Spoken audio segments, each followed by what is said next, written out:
let's proceed now the different parts and function of an electric fan. Okay, the first part is the front guard. Okay, so ito po yung front guard. So the function of the front guard is to protect. Okay, it is a protective metal.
Attached to the base stand of the electric fan. Ito yung base stand.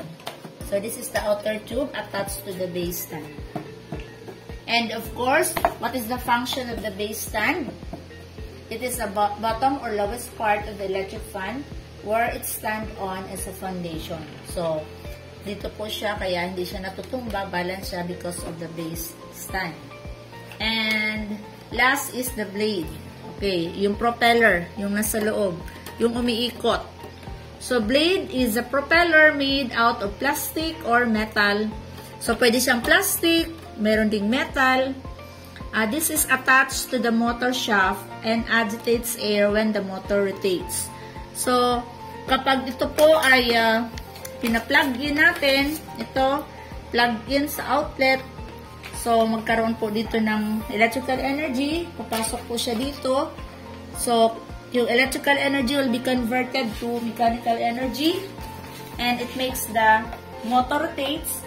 So, yung pag na-rotate na po yung motor, pag gumagana na po yung motor, yung shaft po niya ay magro-rotate, attach po yung blade. So, yung blade ngayon ay magro-rotate na siya and it will cause to agitate the air.